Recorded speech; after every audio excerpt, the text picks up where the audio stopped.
बिस्मिल्लाहिर्रहमानिर्रहीम। अस्सलाम वालेकुम स्टूडेंट्स। जैसे कि आप जानते हैं कि हम आजकल फोरियर इंटीग्रल ट्रांसफॉर्म को हम डील कर रहे हैं। ये Fourier transform basically integral transform का एक सबसेक्शन है कि हमारे पास बहुत सारे इंटीग्रल ट्रांसफॉर्म्स हैं, डेवलप किए हुए हैं फ्रॉम सेंचुरीज, लास्ट 2-3 सेंचुरीज पे बहुत ज़्यादा काम हुआ है। तो चूँकि आप बेसिक मैथमेटिक्स सीखने के लिए आप एमएससी बिल्कुल बेस होती है इसकी, ऑलमोस्ट बीएससी हम कह सकते हैं कि वो बेस होती है, लेकिन एमएससी में आप थोड़ा डीपली मैथमेटिक्स को एंजॉय करते हो।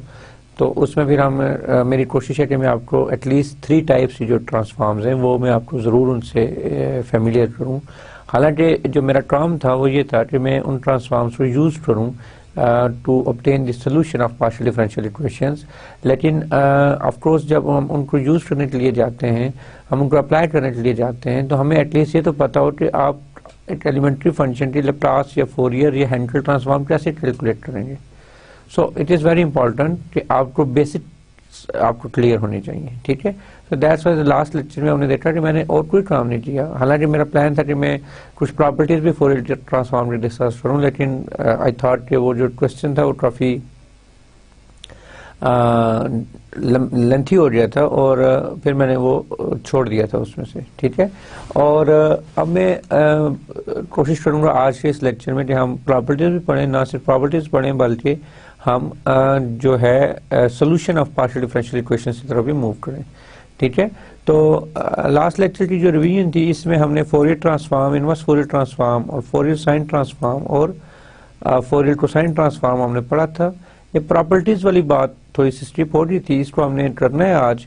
और of course solution of PDE की तरफ तो हम गए ही नहीं, तो ये इसको भी हमने आज, इन दोनों सेक्शंस को हमने आज एड्रेस करना है, ठीक है।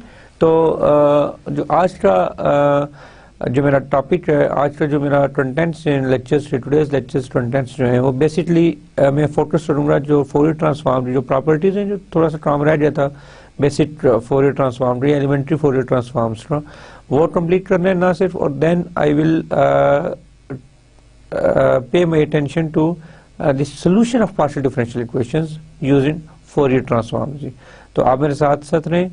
जैसे लैप्लास ट्रांसफॉर्म में हमने 5 प्रॉपर्टीज को पढ़ा था, जैसे the very first is linearity property, the second is shifting property, and similarly modulation properties में ट्राई डिफरेंशिएशन प्रॉपर्टी है। और ये कुछ ऐसी प्रॉपर्टीज हैं जिनको हमने लाजमी पढ़ना है, क्योंकि differentiation property is very important. आपको डेरिवेटिव लेना आ जाए, जैसे भी डेरिवेटिव का फोरियर लेना आ जाए आपको, तो फिर पार्शियल डिफरेंशियल इक्वेशन कुछ भी मैंने नहीं रखती सॉल्व करने में, क्योंकि वो तो फिर रिड्यूस हो जाएगी एक ऑर्डिनरी डिफरेंशियल इक्वेशन में। और वहाँ पे सिर्फ आपकी इंटीग्रेशन स्किल्स काम आएंगी कि आपकी इंटीग्रेशन स्किल्स कितनी अच्छी हैं। अगर आपकी इंटीग्रेशन स्किल्स बहुत अच्छी हैं तो फिर आप बड़े अच्छे अंदाज से उसको दे सकते हो। अगर इंटीग्रेशन स्किल्स अच्छी नहीं है देन फिर आप के लिए परेशानी होगी। और इसीलिए मैं फ्रॉम वेरी डे फर्स्ट मैं कह रहा हूँ कि आप अपनी इंटीग्रेशन और अपनी डिफरेंशिएशन इसको मजबूत करें, ठीक है। और इसलिए मैंने बहुत सारी बुक्स भी आपको बताई थी। अब हम चलते हैं फोरियर ट्रांसफॉर्म की तरफ, और जो then if we have some time then we will pay our attention for the solution of partial differential equation using Fourier transform. So students, हम basically Fourier transform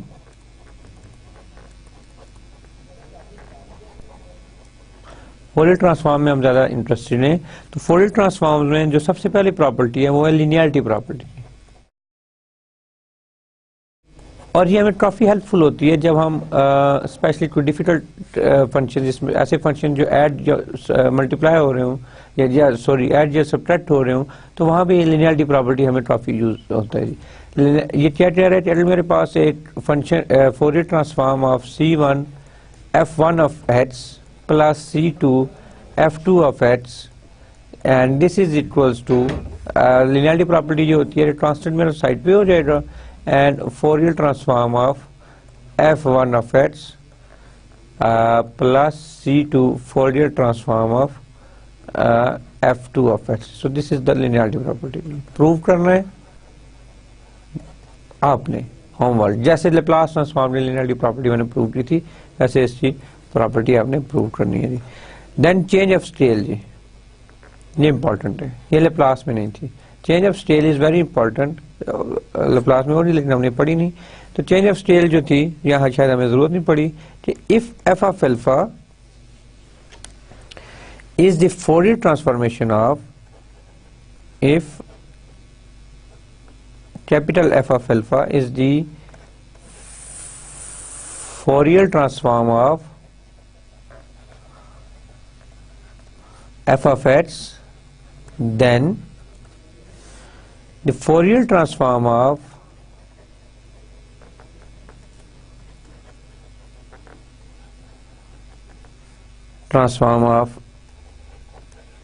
f of ax is 1 over a f of alpha over a. So students, R अगर मैं capital F में लिखना चाहूँ तो ये capital F of alpha over a आ जाएगा। तो मुझे पता है कि F ऑफ अल्फा किससे इक्वल है, 1/2 पाई। इसका जो मैं प्रूफ, एक लिटिल सा प्रूफ है इसका, वो मैं आपको करा देता हूँ। F of alpha is equal to 1/2 pi square root,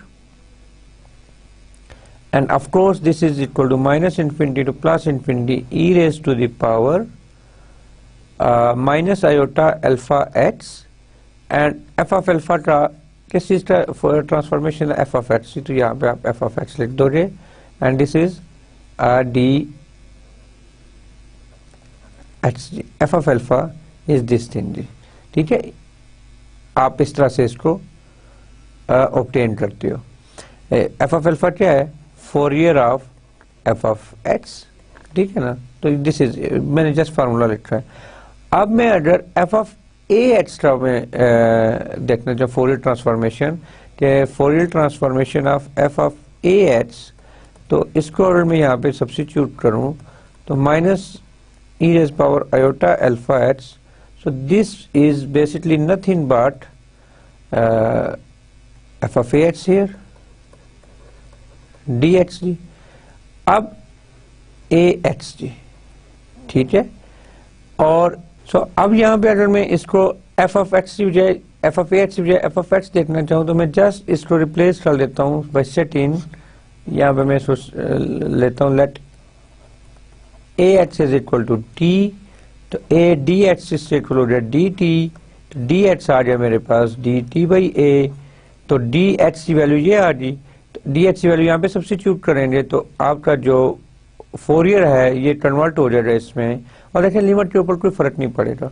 1/2 pi minus infinity to plus infinity e raise to the power iota alpha, of course this is h c बजाय क्या हो जाएगा t over a, iota alpha t over a, and this is f of t and d t over ए जी। तो d ये 1 over ए out हो के ये चीज मुझे दे देगा, और पीछे मेरे पास just f of t into d t बचा। लेकिन यहाँ पे देखें जी alpha by a, this makes this term है जी। पहले यहाँ पे देखें ना सिंपल अल्फा था, where is the my definition, here is the definition. यहाँ पे सिंपल अल्फा था तो मैं उसको एफ ऑफ अल्फा कहता था। अब यहाँ पे अल्फा बाई 2 आ रहा है मेरे पास, तो फिर मैं इसे कहूँगा 1 over a f of alpha by a, तो ये चेंज ऑफ स्केल आ गया जी, ठीक है। यानी आपके अल्फा पैरामीटर के साथ, आपके एक्स के साथ अगर कोई कांस्टेंट मल्टीप्लाई हो रहा है तो वो आपके जो फाइनल फोरियर ट्रांसफॉर्म है उसमें वो डिवाइड हो जाएगा, यानी उसका रेसिप्रोकल हो जाएगा। इट्स वेरी इंपॉर्टेंट, समटाइम्स ये हमें काफ़ी हेल्प करती है इन द सेंस कि कोई ऐसी इंटीग्रेशन आ जाती है, कोई ऐसे इशू आ जाते हैं तो हम उसको जस्ट वैल्यूज, ये चेंज ऑफ स्केल की प्रॉपर्टी यूज करके हम यहाँ पे वैल्यूज को डील कर लेते हैं, ठीक है। नंबर 3 प्रॉपर्टी जो है वो वेरी इंपॉर्टेंट है, शिफ्टिंग प्रॉपर्टी की।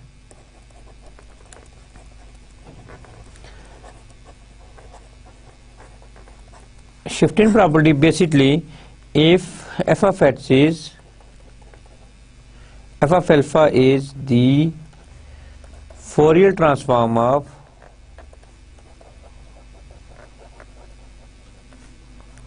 f of x, then the Fourier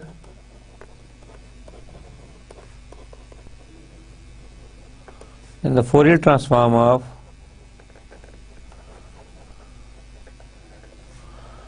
f of x minus a is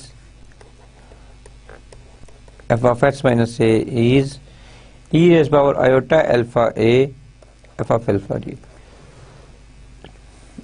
जैसे आपने देखा था कि लेप्लास में हम e raise power S T हम वायर आ जाता था तो वो हमें काफी सिंप्लीफाइड कर देते थे shifting property in Laplace transform.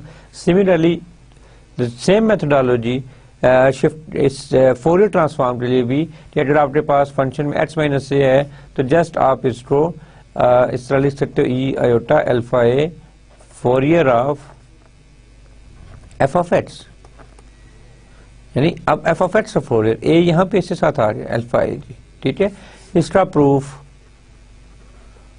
Homework जी। ठीक है, सो इन द वेरी नेक्स्ट जो हमने काम करना है वो डिफरेंशिएशन प्रॉपर्टी पढ़नी है। इट्स वेरी इंपॉर्टेंट जी। ठीक है, तो differentiation property basically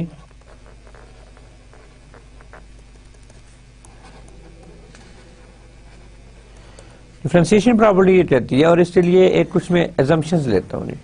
without assumptions I don't think मैं इसको कर सकता हूँ जी। ठीक है, कि if f of x and its first r minus 1 derivatives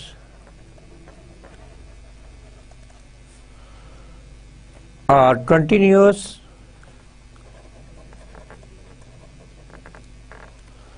and if its rth derivative is piecewise continuous। देखें piecewise continuous तो मैंने हाँ सर जी वो मैंने पूछा ही नहीं आपसे, देखा था piecewise continuous फंक्शन है? नहीं देखा आपने कहा सर टीचर ने ऐसे कह दिया, मैं आज भी नहीं बताऊंगा, कल बताऊंगा। आज अब कल भी नहीं बताऊंगा, जब मेरा दिल हो रहा बताऊंगा, हो सकता है मैं भूल जाऊं। piecewise फंक्शन की डेफिनेशन में हमने डिटेल से बात की हुई है जब हम फोरियर सीरीज के ऊपर बात कर रहे थे, तो काइंडली आप होशो में रहा करें और अपने अपने नोट्स भी बनाएं। सिर्फ टीचर के नोट्स के ऊपर एमएससी नहीं होनी। ठीक है, अपने नोट्स भी बनाएं, अपने हाथ से निकालें, खुद से अपनी एक कॉपी बनाएं जिसमें आपको आइडिया हो जाए चीज़ों का। ठीक है, तो देन आप फील्ड में जाओ और कहोगे हाँ जी मैंने एमएससी मैथ्स किया हुआ है। अदरवाइज आई डोंट थिंक कि वो आपकी मैथ्स तो डिग्री तो मिल जाएगी लेकिन वो शायद किसी काम की नहीं होगी। ठीक है, तो उसके लिए डिग्री के लिए सिर्फ डिग्री लेना मकसद नहीं होता, नॉलेज भी लें। ठीक है, तो नॉलेज लेने के लिए आप हर लेक्चर को डिटेल से सुना करें। ठीक है, that's what I want to say. So rth derivative is piecewise continuous, then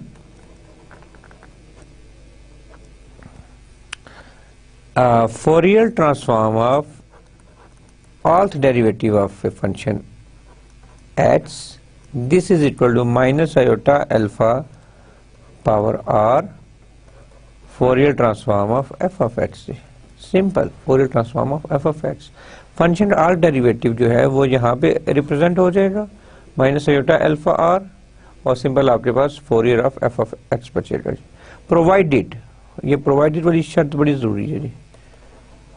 ये अगर आपको नहीं पता तो फिर आप डिफरेंशिएशन प्रॉपर्टी उस तरह से अप्लाई नहीं कर सकते जी। Provided f and its derivatives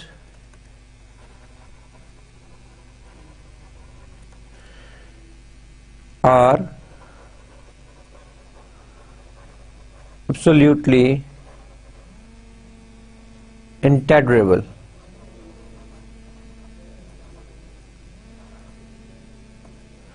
In addition,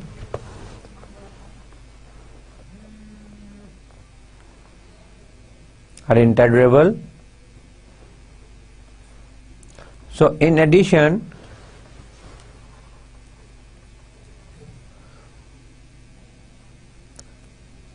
assume that f of x and its first r minus 1 derivatives vanishes as h approaches to infinity. It's very important. ये प्रोवाइडेड वाली है ना जी शर्त, इसके बगैर हम डिफरेंशिएशन नहीं कर सकते। ये कंडीशन मस्ट आपने ओबे करनी है। क्या? एब्सोल्युटली इंटीग्रेबल होने चाहिए, ये नहीं इंटीग्रेट किए जा सकते। ओके, ये तो बात समझ आती है। लेकिन दूसरी बात इंपॉर्टेंट है, in addition assume that f of x and its first r-1 derivatives vanish, वो खत्म हो जाएंगे जब आपका x जो है वो अप्रोच करेगा इन्फिनिटी को। जी मैं आगे इसका एक प्रूफ करता हूं, आप देखेंगे। ये let's say Fourier transform of f of r x is equal to, इसका Fourier क्या होगा जी, 1/2 pi minus infinity to infinity, और f of r को में थोड़ी अब मेरे पास जगह बड़ी है तो d into f of x, यानी r's derivative of f of x e raise power Fourier ले रहा हूं तो iota alpha x d x। Of course जब मैं इसको सॉल्व करूंगा तो मैं बाई पार्शियल जाऊंगा, इसको इंटीग्रेट करूंगा तो ये मेरे पास एक टर्म कम आ जाएगी, और 1/2 पाई स्क्वायर रूट, ये स्क्वायर रूट था जी, तो ये एज इट इज मेरे पास रहेंगे जी। तो d r-1 f over d h power r-1 minus infinity to infinity, और ये जो टर्म है ये टर्म बड़ी इंपॉर्टेंट है, iota alpha X minus infinity to plus infinity d r-1 over d h r-1, और इसका डेरिवेटिव क्या होगा, iota alpha e raise power iota alpha x dx। सो स्टूडेंट्स, ये जो कंडीशन थी प्रोवाइडेड वाली, ये बड़ी इंपॉर्टेंट है। देखिए वो कह रहे थे it's first r-1 derivatives vanish, खत्म हो जाएंगे एट h, जब आप h अप्रोच करेगा इन्फिनिटी को। तो देखें आप h की लिमिट जब इन्फिनिटी हो रही तो ये टर्म जीरो हो जाएगी, सिमिलरली जब माइनस इन्फिनिटी हो रही तब भी ये टर्म जीरो हो जाएगी दोनों तरफ। तो ये आपका 1/2 पाई, इवन माइनस इन्फिनिटी थी तो हमें जरूरत भी नहीं है क्योंकि फिर ये टर्म भी जीरो हो जाएगी। ठीक है, तो this is whole thing is zero minus iota alpha minus infinity to infinity d r-1 f over d h r-1 e raised power iota alpha h dx। What is this? Iota alpha Fourier of d Fourier of, चलिए मैं इसको इस तरह लिख लेता हूँ, r-1 h इस तरह Fourier जी, ठीक है, और माइनस साइन ऑफ कोर्स आ जाएगा माइनस साइन। जब मैं फिर एक्स्ट्रा निकालूंगा, सिमिलरली मैं इसको रिड्यूस करता जाऊंगा तो जो मेरे पास n टर्म बचेगी, सिमिलरली सो ऑन, में इसको अभी मैं डिटेल में नहीं जा रहा, इस तरह मैं पहले भी कर चुका हूँ। सिमिलरली इसका जो फाइनल आंसर है f of r x, Fourier transform of f of r x, तो minus iota alpha power r Fourier transform of f of x, that's it. ठीक है, ये बड़ी इंपॉर्टेंट है। अब हम चलते हैं ऐसे, ये तो फंक्शन था जिसमें डिपेंडेंट वेरिएबल सिर्फ 8 था, अब हम चलते हैं जिसमें डिपेंडेंट वेरिएबल 8 से ज्यादा हैं जी। लेकिन मैं आस्ता आस्ता अपने जो मेरा ऑब्जेक्टिव है मैं उसकी तरफ जा रहा हूँ। लेट्स से मेरा फंक्शन जो है u डिपेंड कर रहा है x और लेट्स से t के ऊपर, दो फंक्शंस के ऊपर डिपेंड कर रहा है। ठीक है, तो इसका फोरियर ट्रांसफॉर्म कैसे लेंगे हम, ठीक है, इससे डेरिवेटिव का फोरियर ट्रांसफॉर्म हम कैसे लेंगे। So student, now I have a function which is dependent on two variables x and t. So इसका जो डेरिवेटिव मैं कैसे लूंगा, फोरियर ट्रांसफॉर्म। लेट्स से अगर मुझे कहा जाए कि partial u by partial t find out करो, इसका फोरियर ट्रांसफॉर्म फाइंड आउट करो, तो Fourier transform of partial u by partial t, of course this is equals to 1/2 pi minus infinity to plus infinity, and of course what is this, ये किससे equal होगा, ये equal होगा partial u by partial t and e iota alpha h dHg. U is dependent on h and t. So only a function t here. तो ये d ये बाहर आ जाए, ये इसको ये बन जाएगा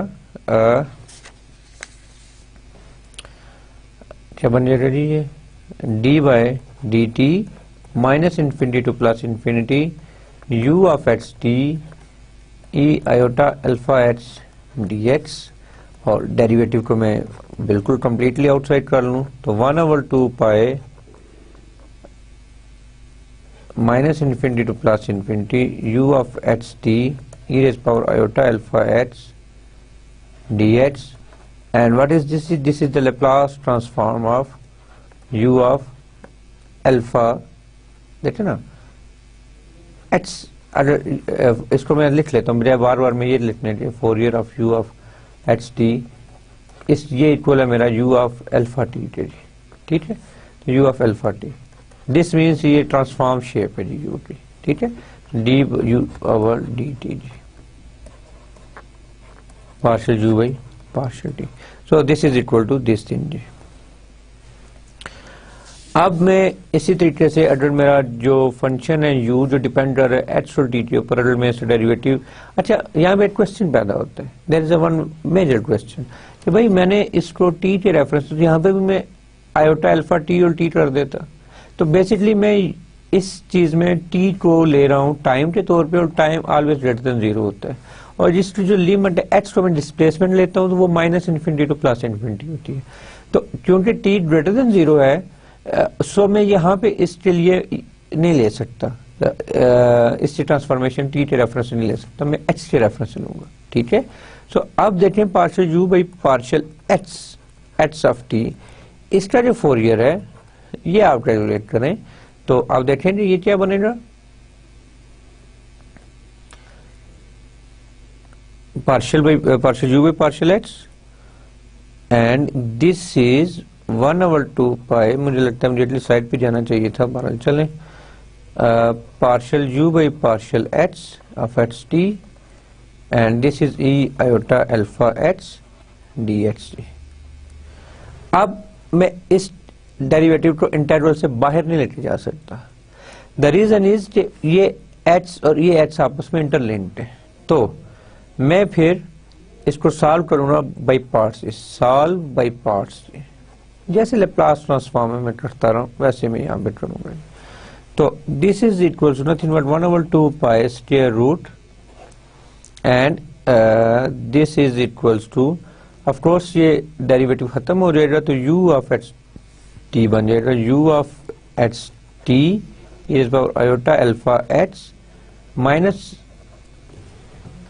infinity to plus infinity minus 0 to minus infinity to plus infinity u of H t, और इसे derivative e iota alpha h into iota alpha d h T.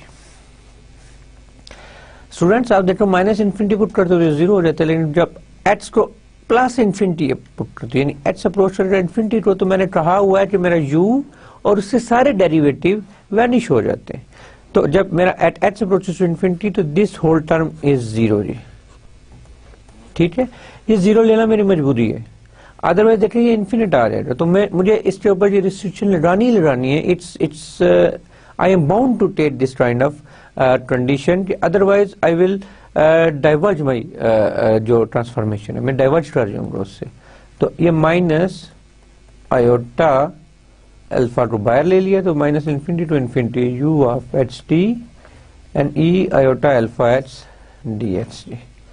तो स्टूडेंट्स अगर आप इसको अंदर मल्टीप्लाई कर दें तो ये आपके पास आ जाएगा minus iota alpha 1/2 pi minus infinity to plus infinity u of H t e iota alpha of h dx। इसको मैं लिखना चाहूं तो आयोटा अल्फा साइड पे आ गया, and this is equals to nothing but u of alpha T, ठीक है, and this is what is this जी, मैं वापस लेके चलूं, इसका मैं इसका फोरियर ले रहा था कि Fourier transform of partial you by partial H, this gives me this thing and minus iota alpha into u of alpha t। और अगर मैं इसका डबल डेरिवेटिव लूं partial u by partial h यानी partial 2u by partial h square लूं तो this gives me minus iota alpha square u of alpha t। और इसी को मैं जनरलाइज कर लूं कि nth डेरिवेटिव के लिए तो Fourier transform of my nth derivative this is equals to minus iota alpha power n u of alpha T. ठीक है, ये मेरे पास इसका आंसर आ गया जी। So students, now I think and I believe I am ready to apply this Fourier transform and the method of Fourier transform to the partial differential equations। ठीक है, जो हमारा कोर्स है, कोर्स बोले तो नहीं है, ये उसके साथ टूल्स, हेल्पिंग टूल्स हैं, but they are also included in your exam. मैं बार बार कह रहा हूँ, उसकी वजह यह है कि अगर मैं इसको ना कहूँ कि इंक्लूडेड इन एग्जाम में तो आप फिर इनको देखोगे नहीं, आप देखोगे नहीं तो फिर आप सीखोगे कैसे। तो दे आर इंक्लूडेड और ये आपके एग्जाम में भी शामिल होंगे। ओके, सो अब मैं 100% रेडी हूँ और I am going to apply this Fourier transform method for my one partial differential equation जी। और मैं पार्शियल डिफरेंशियल इक्वेशन के तौर पे सबसे पहले मैं हीट इक्वेशन लेता हूँ जी। हीट इक्वेशन मेरी थोड़ा सा इजी वे होता है उसके लिए। तो प्रॉब्लम में लेता हूं, प्रॉब्लम है मेरे पास के partial two u by partial h square is equal to partial you by partial t, इसको मैं इक्वेशन 1 कह दूं, and u of H t and u H of H t approaches to zero और zero, इसको मैं approaches to zero कर देता हूं as h approaches to infinity. ठीक है, एच मॉड, चाहे वो प्लस इंफिनिटी की तरफ जाए चाहे वो नेगेटिव इंफिनिटी की तरफ जाए, तो वो जीरो होंगे यू एच और यू एच ऑफ एच। और जो इनिशियल कंडीशन है यू टी और there is no need of U T, simple मैं डिस्ट्रिक्ट कंडीशन पे रहता हूँ, U H of zero this is equal to F of H. So ये मेरी इक्वेशन 2 हो रही है और ये मेरी इक्वेशन 3 हो रही है। सो स्टूडेंट्स, अब मैं इसको सॉल्व करना मेरा बुनियादी मकसद है, तो मैं क्या करता हूँ कि taking Fourier transform of equation 1 जी। ठीक है, देखिए कितना जल्दी जल्दी ये सॉल्व हो जाएंगे। Taking Fourier transform of equation 1 जी, इसके ऊपर अप्लाई करेंगे तो के आउट हो गया Fourier of partial two u by partial h square, this is equal to, ये यहाँ पे आ जाएगा Fourier of partial you by partial t जी। ठीक है, और ये आ जाएगा minus iota alpha square u alpha t, ये पीछे भी हमने किया square minus iota alpha square u alpha T. ठीक है, तो ये आ जाए इसके इक्वल, और partial you by partial T equal आ जाएगा यू टी अल्फा टी। ठीक है, और इसको मैं सिंप्लीफाई करता हूं, माइनस का square plus iota square minus, so minus के alpha square you of alpha T and this is equal to U T of alpha T.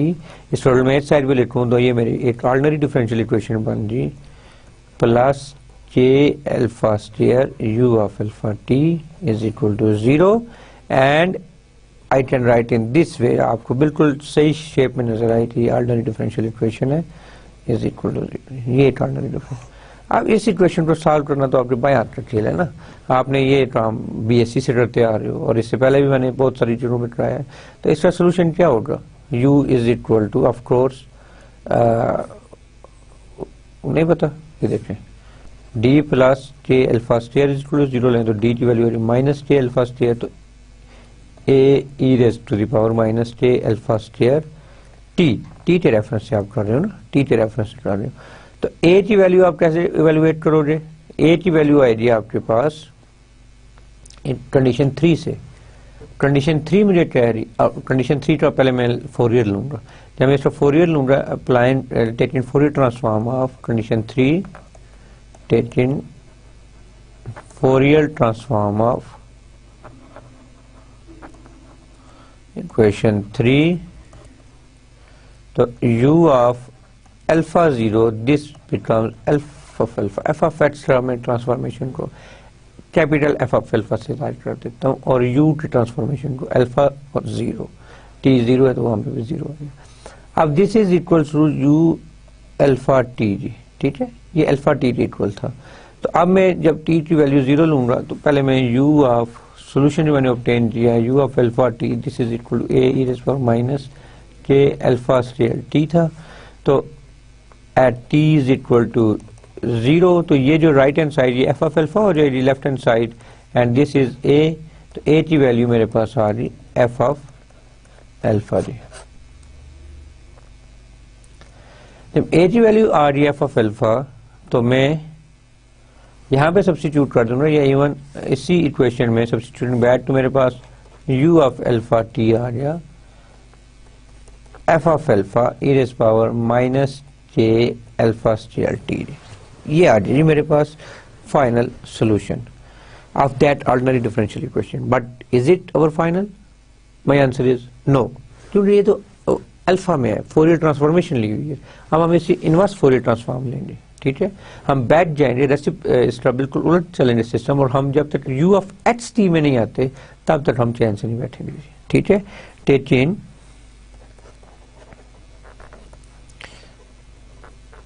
Inverse Fourier transform,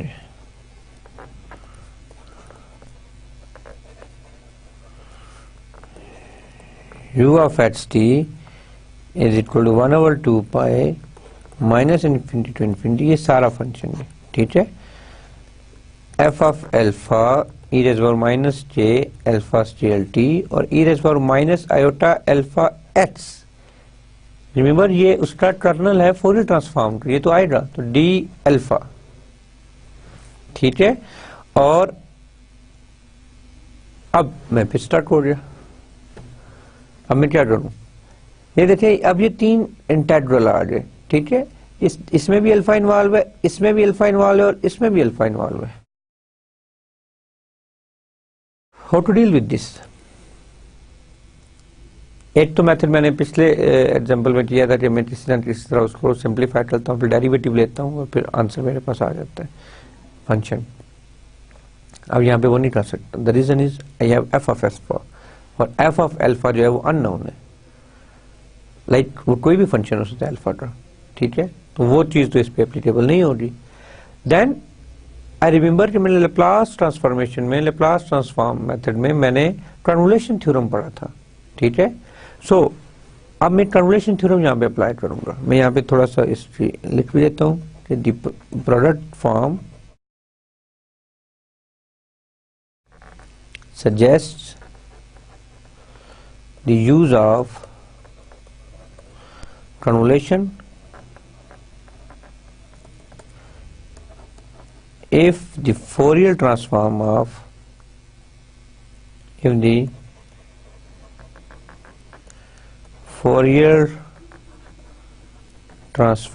g of x is e raised to the power minus alpha square gt, this thing g, then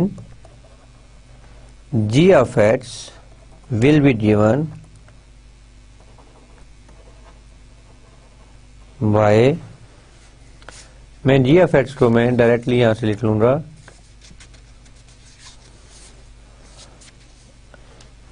अगर g of x में, देखिए पहले convolution theorem पढ़ें। Convolution theorem क्या होता है, ठीक है।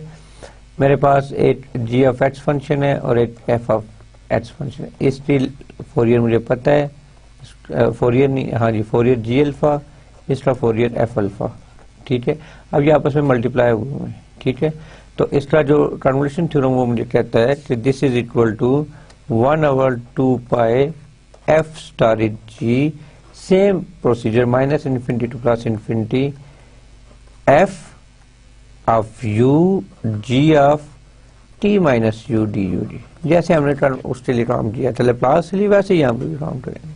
ठीक है, तो यहाँ पे इसका जो जी ऑफ एक्स है, हम इस प्रोडक्ट फॉर्म में सिर्फ इसको ले लेते हैं और बाकी इसको हम दूसरा फंक्शन मान लेते हैं, एफ ऑफ जो अननोन फंक्शन है वो मान लेते हैं, और इसको, ये तो कर्नल है ना, ये तो कर्नल है इंटीग्रल का, इसको तो हम नहीं छेड़ेंगे, इन दोनों के ऊपर बात हो रही है। ठीक है, सो जी ऑफ एक्स जो है is given by g of x something like that is equal to 1 over 2 pi square root minus infinity to infinity e raised power minus iota alpha x e raised power minus j alpha scale t d alpha। ये मेरे पास आपका g of x आ गया जी। ठीक है, but at the same time अब मैं यहाँ पे जो बेसिक इस ऑर्डर में सम करके लिख लूँ तो थोड़ा सा मुझे सहूलत हो जाएगी। Minus infinity to plus infinity e raise to the power minus x and sorry this is equals to, इसको ऑर्डर में इस तरह लिख लेता, ऑर्डर में ऐड करके लिख लूँ तो minus iota alpha X minus के alpha square T D alpha, something like that बनता है जी एफ एक्स से। ठीक है, but we know that at the same time, और ये भी काम मैंने कल या आज किया जी, मेरा ख्याल आज किया, बट वी नो दैट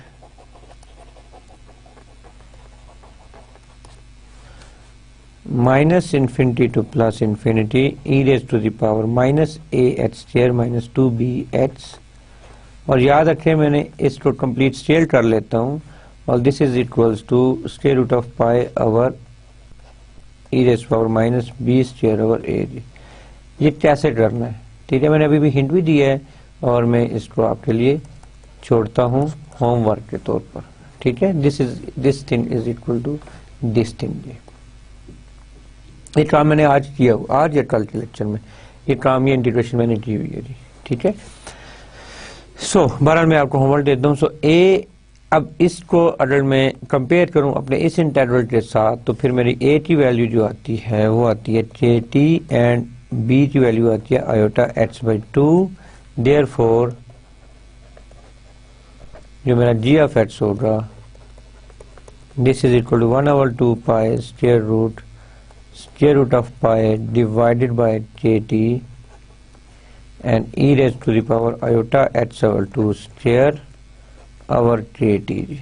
ठीक है, और इसको मैं सिंप्लीफाई कर पाई कैंसिल हो जाएगा तो 1 over 2 k t e raise to the power iota square minus हो जाएगा minus H square by 4 k T G.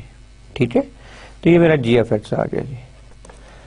F of x का जो फोरियर है वो एफ ऑफ एल्फा है जी। ठीक है, तो अगर मैं इसका एफ ऑफ एल्फा को चलें, एफ ऑफ एल्फा का जो फंक्शन है कैपिटल एफ ऑफ एल्फा का वो एफ ऑफ एक्स है, तो इनकी जो फॉर्मूलेशन होगी वो मैं लिखूंगा इज इक्वल टू 1 ओवर 2 पाई,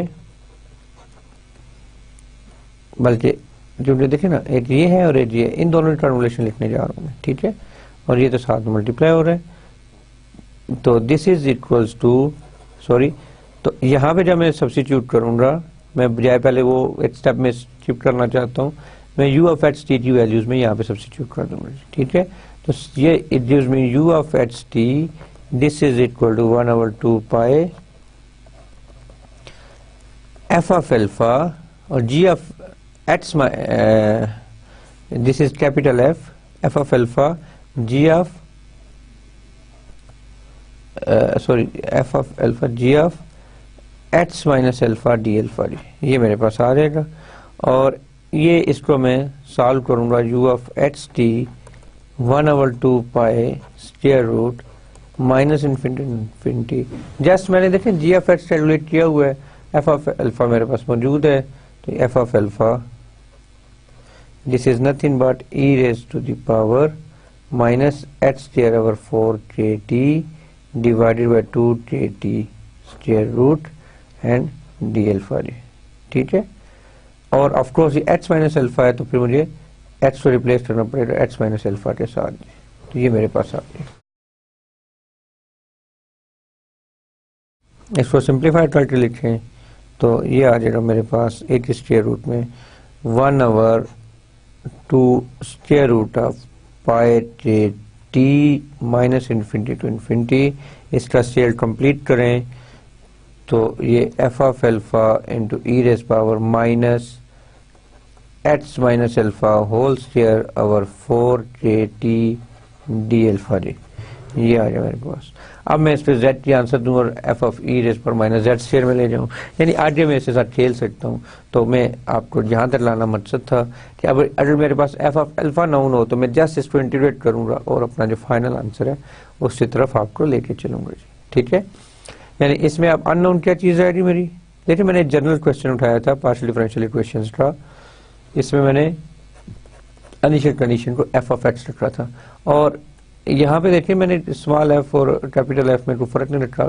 अगर मैं अल्फा से रख रहा हूँ तो इसका मतलब वो ट्रांसफॉर्मेशन है, अगर वो x के साथ है तो इसका मतलब वो ट्रांसफॉर्मेशन नहीं है जी, ठीक है। अब मैं आपके सामने एक और एग्जांपल करने जा रहा हूँ जो कि मुझे काफ़ी ज़्यादा हेल्पफुल होगी इन द सेंस कि मैं एक इसमें नई टेक्निक है, नई चीज़ है जो मैं सिखाना चाहता हूँ और जो आपको साथ प्रॉब्लम शीट में मिल रहे हैं प्रॉब्लम्स वो आपको एज इट इज़ करने हैं, ठीक है।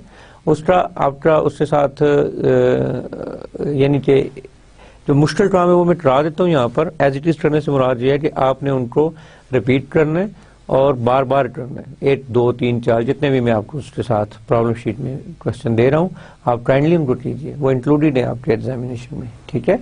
तो मैं नेक्स्ट एग्जांपल के तौर पे मैं लेता हूँ एक लेप्लास इक्वेशन लेता हूँ राइट नो। पहले मैंने हीट इक्वेशन की बात की, अब मैं लेप्लास इक्वेशन की बात करता हूँ और इसके बाद मेरा ख्याल है कि मैं इस टॉपिक को क्लोज कर दूंगा। कि बेसिकली मेरा काम था, मेरा मकसद था आपको इस पूरे एक्सरसाइज करने का कि आपको ये बता सकूँ कि फोरियर ट्रांसफॉर्मेशन अप्लाई करना कितना ईजी है। जितना ईजी फोरियर ट्रांसफॉर्मेशन को अप्लाई करना है उतना ही डिफिकल्ट उसकी इंटीग्रेशन करनी है, ठीक है। तो जितनी मेरी इंटीग्रेशन स्किल्स स्ट्रांग होंगी, अभी तो मैंने आपको बहुत सारी इंटीग्रेशन डिफिकल्ट इंटीग्रेशन तो लेके नहीं गया क्योंकि वो मैं आपको जो रेडी डिस्कशन होती हैं आपकी उसमें भी मैं आपको दे रहा हूँ आस्ते आप देख रहे हैं साथ साथ कि आपको जो इंटीग्रेशन है वो स्ट्रांग करनी पड़ेगी अपनी, ठीक है। सो मैं एक एग्जाम्पल कराता हूँ राइट नाउ और ये संटारा राव की बुक में भी हुई है कि solve the initial value problem, solve the initial boundary value problem in the half plane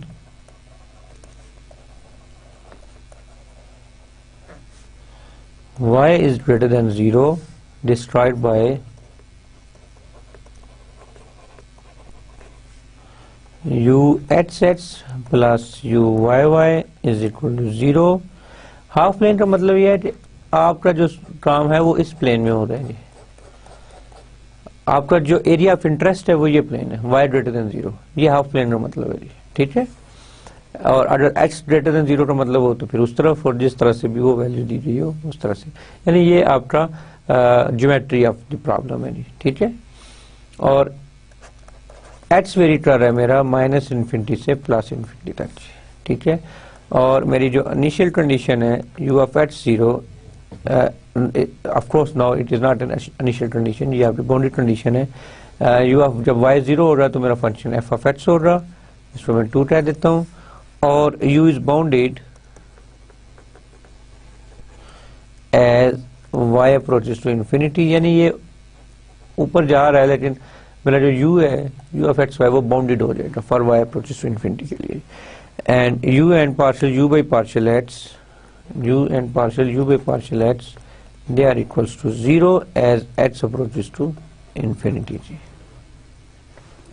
यानी एंड पॉइंट्स के ऊपर जो फंक्शन है वो खुद 0 है और उसका डेरिवेटिव भी 0 है जी। तो इस प्रॉब्लम को मैंने एड्रेस करना है, ठीक है। तो ये तो इतना मुश्किल काम नहीं है, मैं जैसे इसका लेप्लास ट्रांसफॉर्म लूंगा और x से रेफरेंस लूंगा तो ये y के रेफरेंस से डेरिवेटिव बन जाएगा। जैसे अब आप ये समझ लें कि t की बजाय हम y है जी, ठीक है। तो इससे जो लेप्लास फोरियर ट्रांसफॉर्म बनेगा, Fourier transform of u(x(x) plus Fourier transform of u(y(y), this is equal to 0 and this is nothing but u h sets. तो ये minus iota alpha square u of alpha t plus this is u y y of course d2 by dy square u of alpha y sorry y is equal to 0. ठीक है, तो इसको मैं simplified करके लिख सकता हूँ d2u by dy square minus alpha square u is equal to 0. So मेरे पास जो ऑर्डिनरी डिफरेंशियल इक्वेशन आई वो मेरे पास ये आ गई जी. अब इसका जो सोल्यूशन होगा वो कैसे निकाल होगा, d square minus alpha square is equal to 0. This implies d is equal to plus minus alpha. तो जो मेरे पास सोल्यूशन होगा u of alpha y this is equal to a e raise power alpha y plus b e raise power minus alpha y. ठीक है, y के साथ इसकी इक्वेशन थी तो यहाँ पे फिर मेरे पास y आ जाएगा. अब इशू यह है कि मैंने a और b कैलकुलेट करने हैं और मेरे पास जो कैलकुलेट करने और उसके बाद फिर मैंने इसका इनवर्स लैप्लास ट्रांसफॉर्म लेना है, यानी दोनों ट्रांसफॉर्म करने हैं. ठीक है, तो सबसे पहले मैं इससे इधर देखूंगा कि मेरा जो फंक्शन है वो कहाँ पर है जी. ये function u is bounded at y approaches to infinity जी. ठीक है, y जब इन्फिनिटी को अप्रोच कर रहा है तो मेरा u जो है वो बाउंडेड है. अब अगर आप गौर से देखो तो y यहाँ पे भी है और y यहाँ पे भी है. अब अल्फा के ऊपर डिपेंड कर रहा है. ठीक है, so if alpha is positive तो मुझे a को 0 लेना पड़ेगा. बाउंडेडनेस देखिए ना, मैं क्या कह रहा हूँ कि u बाउंडेड है जी. u बाउंडेड का मतलब है लेस देन m जी. जैसे और कब होगा जी, when y approaches to infinity. अब मैं y की वैल्यू इन्फिनिटी अप्रोच करता हूँ, y की वैल्यू इन्फिनिटी अप्रोच करता हूँ तो आप देखें कि और अगर मेरा अल्फा पॉजिटिव है तो ये टर्म इन्फिनिटी हो जाएगी, लेकिन इन्फिनिटी होनी नहीं चाहिए क्योंकि मेरा जो u है वो बाउंडेड है. ठीक है, तो इसका मतलब है फॉर अल्फा ग्रेटर देन 0 के लिए मैं a को इक्वल 0 लूंगा. और दूसरे लफ्जों में अगर मेरा अल्फा लेस देन 0 हो गया तो मुझे b को 0 लेना पड़ेगा. ठीक है, जब अल्फा ग्रेटर देन 0 है तो मुझे a को 0 लेना पड़ेगा, अल्फा लेस देन 0 है तो मुझे b को 0 लेना पड़ेगा. तो इसका फिर एक ही हल है कि मैं इसको इस तरह लिख लेता हूँ a एक कांस्टेंट, लेट्स से उसका नाम है कांस्टेंट रख लेता हूँ, कांस्टेंट और e raise power minus alpha mod of y for every value of alpha. ये जो है अब सेटिस्फाई हो रहा है जी. ठीक है, यानी अब इसका इसके साथ कोई तलक नहीं रहा जी. ये मेरे पास इसका सोल्यूशन आ गया u ऑफ अल्फा y जी. और कांस्टेंट के बजाय मैं इसको c रख लूँ तो this is something like that c e raise power minus alpha mod y u of alpha t. So students, ये जो चीज थी ये मेरे पास u of alpha t is equal to c raise power minus alpha mod y, ये basically मैंने यहाँ से डायरेक्ट एक्सट्रैक्ट की है. ये a और b दोनों को मैंने c में ट्रांसफॉर्म कर दिया है जी, क्योंकि मेरे u बाउंडेड होने के लिए, इस कंडीशन को फुलफिल करने के लिए, u बाउंडेड होने के लिए ये जरूरी था कि, और देखिए अल्फा पॉजिटिव और अल्फा नेगेटिव इन दोनों के लिए मैंने डील करना है. तो अगर अल्फा पॉजिटिव और नेगेटिव दोनों के लिए तो फिर कभी a 0 हो रहा था कभी b 0 हो रहा था. तो मैंने इसको इस तरह किया, इनका एक नया नाम दे दिया कांस्टेंट और e raise power minus alpha mod of y जी. देखिए अल्फा मॉड को आप खोलेंगे तो एक पॉजिटिव टर्म आ जाएगी और एक नेगेटिव टर्म आ जाएगी. ठीक है, तो ऑलमोस्ट ये चीज आ जाएगी आपके पास.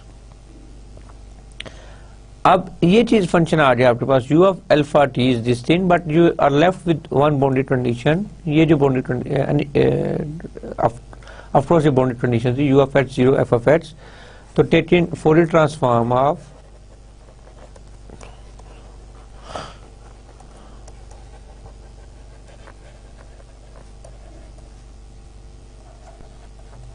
equation 2, the Fourier transform of u of alpha t is u of alpha 0. This is y g, why I am writing t. So y0, this is f of alpha जी. So this comes with f of alpha जी. ठीक है, तो ये u of alpha 0 is equal to f of alpha जी. तो इस equation में let's say equation 4 कह देता हूँ इसको. इक्वेशन 4 में जब मैं y को 0 लूंगा तो c की वैल्यू जो आ जाएगी वो मेरे पास f of alpha आ जाएगी जी. ठीक है, c की वैल्यू ये आ रही, तो c की वैल्यू मैं यहाँ पे सब्स्टिट्यूट कर दूंगा. तो u of alpha y is equal to f of alpha e raised to power minus alpha mod y. ये आ गया. ये हमारा आंसर है. The answer is no. अभी तो हमें इनवर्स फोरियर ट्रांसफॉर्म लेना है. ठीक है, इनवर्स फोरियर ट्रांसफॉर्म जब मैं लूंगा, पहले मैं लिख लेता हूँ u of alpha y is equal to f of alpha e raised to power minus alpha mod of y जी. ठीक है, तो इसको मैं लिख सकता हूँ, अगर मैं f of alpha को मैं लिखना चाहूँ, उसमें इस पूरे फंक्शन को मैं लिखना चाहूँ इस f of x में फोरियर इनवर्स में, तो 1/2 pi minus infinity to infinity f of alpha का जो था वो था f of x e raised to the power minus alpha mod of y, ये एज इट इज आ जाएगा, और e raised power iota alpha x dx. क्या किया मैंने जस्ट इस टर्म के फोरियर लिख दिया जी. और मैं लिख सकता हूँ f of alpha की वैल्यू लिख दी, और ये साथ मेरे इससे मल्टीप्लाई हो गया e raised power minus mod of alpha y जी. ठीक है, सो अब मैं taking inverse Laplace taking inverse Fourier series जी. मैं इनवर्स फोरियर सीरीज लूंगा तो ये आ जाएगा मेरे पास u of x y, and of course फिर यहाँ पर मुझे अगेन फोरियर सीरीज अप्लाई करनी पड़ेगी. इनवर्स फोरियर सीरीज तो माइनस इन्फिनिटी टू इन्फिनिटी, ये टर्म इस टर्म का जी 1/2 pi square root minus infinity to infinity f of x e raised power minus alpha y e raised power iota alpha x dx extra, और e iota alpha मेरे पास बाहर आ जाएगा, sorry minus iota alpha x और d alpha जी. Inverse Fourier series लूंगा तो ये यहाँ पे माइनस साइन आ जाएगा और ये डी अल्फा आ जाएगा जी. ठीक है, अब मैं यहाँ पे थोड़ी सी चेंज ऑफ वेरिएबल्स करता हूँ और उसको मैं ऐसे लिख सकता हूँ. चेंज ऑफ इंटीग्रल भी करेंगे, लेकिन सबसे पहले मैं इसको थोड़ा सा इस तरह से लिखूंगा. देखिए यहाँ पे भी एच है, यहाँ पे भी एच है, वाई, तो ये एच और ये एच आपस में कंफ्यूज कर रहे हैं, कैंसिल कर देंगे. तो हालांकि ये एक जैसे एच नहीं है, ये इसका इंटीग्रल का है, वो उस इंटीग्रल का है. तो मैं इससे डमी वेरिएबल एक इंट्रोड्यूस करता हूँ 1/2 pi minus infinity to plus infinity minus infinity to plus infinity f of x, not f of x, f of x I is or minus alpha y alpha एड्जाई D एड्जाई. X को मैं एड्जाई से replace कर देता हूँ और फिर मेरे पास आ गया E minus iota alpha X D alpha जी. ठीक है, अब मैं इसको इसमें से कुछ वैल्यू सेपरेट करता हूँ अपनी सहूलत के लिए. तो आप देखिए 1/2 pi minus infinity to plus infinity F of एड्जाई और E raise to the F of एड्जाई टू डी एड्जाई, इसको मैं साइड पे करता हूँ, और जो बाकी चीजें बची हैं उसको मैं एक इंटीग्रल में रखता हूँ minus infinity to infinity e raise to the power, ये भी एक्सपोनेंशियल है, ये भी एक्सपोनेंशियल है, ये भी एक्सपोनेंशियल है, तो इनको मैं ऐड करके लिखूं तो वो समथिंग लाइक आयोटा अल्फा एड्जाई minus X minus alpha mod Y D alpha, ये चीज बन जाएगी. ठीक है, लेकिन स्टूडेंट्स आपके लिए होमवर्क करने वाला है. यस, तो अब मैं इस टर्म के लिए इंटरेस्टेड हूँ कि ये किसी तरह से सॉल्व हो जाए. सॉल्व हो जाएगी तो सी वैल्यू में यहाँ पे सब्स्टिट्यूट कर दूंगा इस इक्वेशन में. लेट्स से इस इक्वेशन का नाम 1 है 6. यहाँ तो अपनी बात चाहिए, जो मर्जी करो. 1/2 पाई बात चाहिए चांस में 6 को इक्वेशन का नाम कोई भी दे दो, 1 2 3 4 5 6. किसी और सेंस में बात ये का मतलब ना लेना, तो ये मतलब ना हो कि मैथमेटिक्स अपनी मर्जी से चेंज कर रहे हैं। मैथमेटिक्स में हम मैथमेटिक्स से रूल्स के गुलाम है, ठीक है। हाँ, आप उनको चैलेंज कर सकते हो जब आप स्टेज पर हो कि हाँ जी ये फार्मूला तो गलत है, ठीक है, ये जो आप पिछले 200 साल से जिस चीज को आप लेके चल रहे हो ये तो गलत हो गया, ये तो मैंने इसको सही कर दिया, तो देन मेरा ख्याल आपको नोबेल इनाम भी मिल सकता है। Otherwise we are slave of these kind of techniques और दीज काइंड ऑफ मेथोडोलॉजीज जो डेवलप हो चुकी हैं, ठीक है। आप या मैं, हमें कोई और नई टेक्निक आती है या अच्छी लगती है तो हम उसको फॉलो कर सकते हैं। मैं ये नहीं कह रहा कि नए रास्ते बंद करो, ये सिर्फ पुरानी लाइनों पे चलेंगे हम, नहीं। अगर कोई नई चीज़ आती है नहीं, उसको हम ज़रूर एक्सेप्ट करेंगे, लेकिन इससे ये मतलब नहीं है कि ये पिछली चीज़ें भी गलत हो जाएंगी। तो इसको फिर मैं यहाँ पे सब्स्टिट्यूट करूँगा 1/2 पाए, मैं इसको दोबारा लिखता हूँ, माइनस इन्फिनिटी टू इन्फिनिटी, बार बार वापस जाने से d x I minus infinity to infinity e raised power alpha I x I minus x minus alpha mod of y d alpha I। और आप लिए स्टूडेंट से काम है कि but this thing minus infinity to plus infinity e raised power iota alpha x minus x I minus x minus alpha mod of y d alpha, this is equals to nothing but 1/pi y over x I minus x whole square plus Y square, ये इससे equal होना चाहिए। Hint मैं आपको दे देता हूँ, ये आपका इंटीग्रेशन का एक किस्म की आज की होमवर्क है, आज आप बैठे नहीं तो इसको करेंगे होमवर्क। हिंट ये है कि आप इस मार्क को जब आप खोलोगे तो प्लस वैल्यू लेंगे और एक माइनस वैल्यू लेंगे।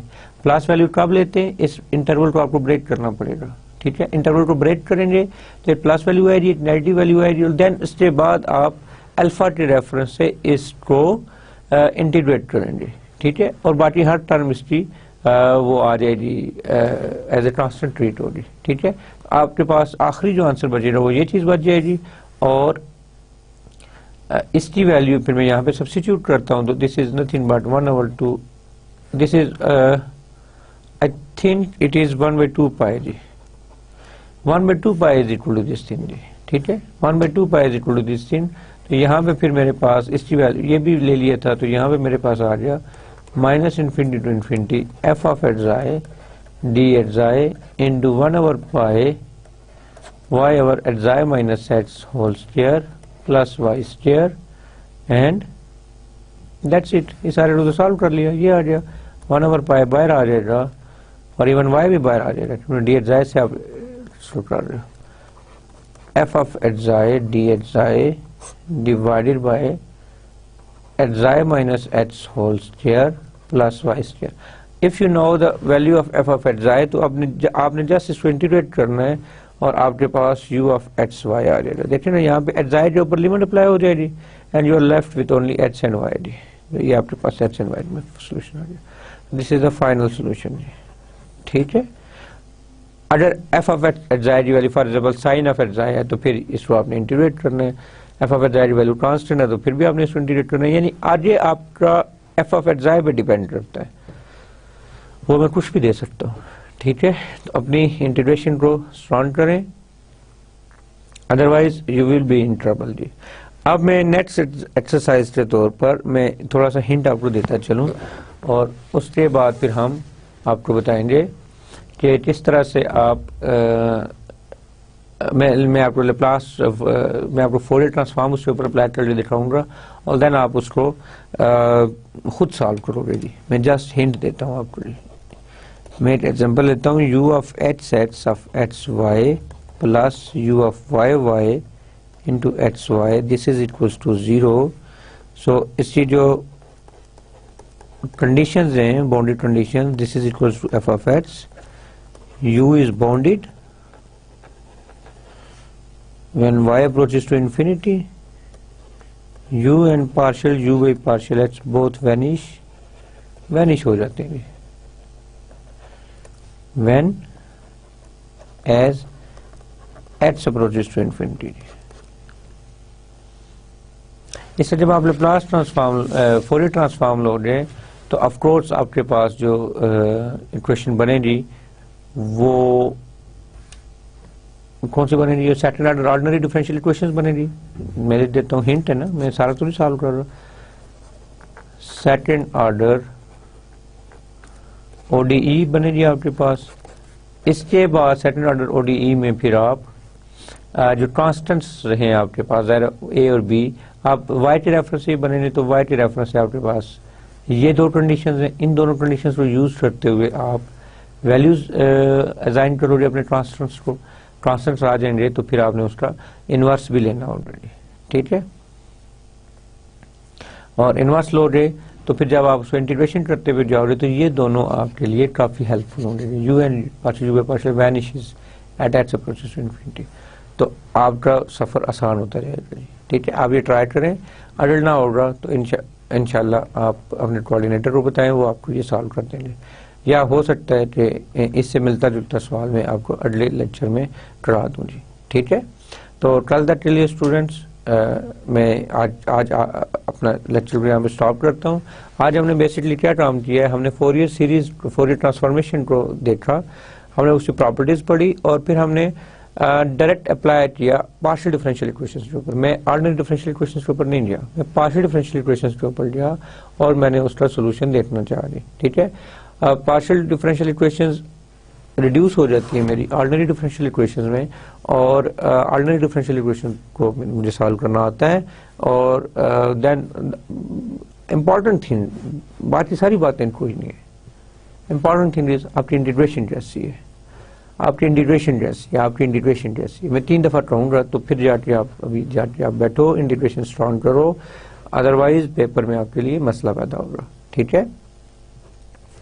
तो कल इंशाल्लाह हम मिलेंगे और एक आधी एग्जांपल में मजीद कराऊंगा फोरियर ट्रांसफॉर्म से, देन हम इंशाल्लाह अपने आप को शिफ्ट करेंगे हैंकेल ट्रांसफॉर्म के ऊपर। जो लास्ट टॉपिक है हमारा इंटीग्रल ट्रांसफॉर्म का, उससे बाद हमारा एक और टॉपिक रह गया है, उसको हमने करना है इंशाल्लाह आखिरी 1-2 लेक्चर्स में। एसएल प्रॉब्लम के ऊपर बात करनी है हमने, ठीक है। तो हैंकेल ट्रांसफॉर्म का एक नए जोश और नए जज्बे के साथ हैंकेल ट्रांसफॉर्म के बारे में हम सीखेंगे, ठीक है स्टूडेंट्स। तो कल तक के लिए खुदा हाफिज, अस्सलाम वालेकुम।